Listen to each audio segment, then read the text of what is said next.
Good morning everyone, কেমন আছো তোমরা সবাই? আশা করছি সবাই খুব ভালো আছো। আজ অনেক দিন পরে তোমাদের সাথে একটা ভিডিও শেয়ার করছি। মাঝে প্রায় একটা সপ্তাহ মতো আমি ভিডিও করিও নি, বলতে পারো একটু রেস্টও নিয়েছি। আর তাছাড়া পেজে একটু প্রবলেমও হয়েছিল। এখন মোটামুটি ঠিক আছে। সকালবেলা উঠে তো আমি এমন মতো সকালে নিত্যদিনের কাজকর্ম শুরু করে দিয়েছি। তোমরা তো ভিডিওতে দেখছো যে ঝাড়ু দেওয়া থেকে ভিডিওটা শুরু হয়েছে, কিন্তু প্রতিদিনের সকাল কিন্তু এইভাবে আমার শুরু হয় না, অন্যভাবেই শুরু হয়। আসলে কি বলো তো, কাজ তো অনেক রকমই থাকে, তো সব কিছু তো ভিডিও করতে গেলে ভিডিওটা অনেক বেশি লং হয়ে যাবে। তো সেই কারণে যতটুকু শেয়ার করার মতো ততটুকুই আর কি ভিডিও রেকর্ড করা হয়। আর ওই যে বেগুন ভাজা করলাম দেখলে, ওটা হচ্ছে সকালেই করেছি।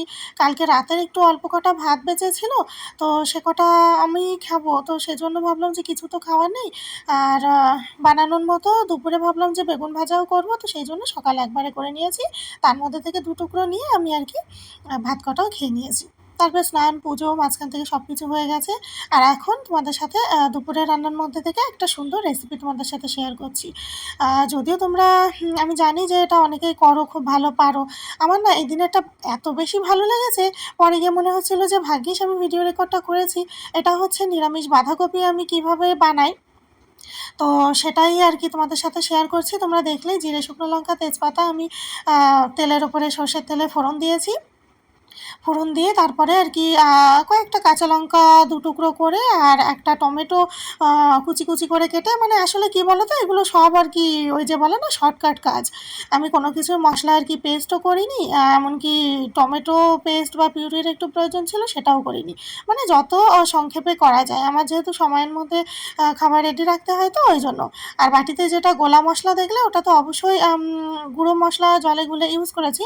আদা তো আমার আলাদা বেটে স্টোর করা থাকে, তো সেখান থেকে একটু আদা বাটা, একটু জিরে গুঁড়ো, ধনিয়া গুঁড়ো, লঙ্কা গুঁড়ো, এই সব কিছু একটা বাটিতে অল্প একটু জল দিয়ে গুলে রেখেছিলাম। তারপর ফোড়নটা হয়ে এলে ফোড়নের উপরে ওই মশলাটাই দিয়ে লবণ হলুদ দিয়ে বেশ ভালো করে নাড়িয়ে চাড়িয়ে নিয়ে, তারপরে যখন মশলাটা হয়ে এলো তখনই কিন্তু আলু আর কালকে রাতে আমি ছোলা ভিজিয়ে রেখেছিলাম, ভেবেইছিলাম যে পরদিন আমি এভাবে নিরামিষ বাঁধাকপি করব। তো এই ছোলাটা আর আলুটা তারপরে মশলার মধ্যে দিয়ে বেশ ভালো করে ওটাও কষিয়ে নিয়েছি। তারপর আলুটা হয়ে এলে আমি কুচানো বাঁধাকপিটা দিয়ে ঢাকা চাপা করে একটু জল বেরিয়ে এলে তারপরে তো কমে যাবে, এজন্য একটু টাইম লাগে, তো সেজন্য আর কি ঢাকা চাপা করে নাড়িয়ে চাড়িয়ে কমিয়ে নিয়েছি। আর একদম শেষের দিকে একটু ঘি আর গরম মশলা তো প্রয়োজন আছে, যেহেতু নিরামিষ বাঁধাকপি হচ্ছে। তো ঘি ঘরে একদম শেষ হয়ে গেছে, সেজন্য ছিল না বলে আমি একটু বাটার দিয়েছি। আর ঘরে যেটা আমি শাহি গরম মশলা বানাই সেটা একটু দিয়েছি। আর যেহেতু নিরামিষ রান্না সেজন্য একটু ২-১ দানা চিনি দিয়েছি। তো দেখো নিরামিষ বাঁধাকপি কিন্তু আমার রেডি। আর খেতে জানো তো অসাধারণ হয়েছে, তোমরা জাস্ট একবার ট্রাই করে দেখো। কেমন হয়েছে বাঁধাকপি? ও বাবা, তাই নাকি?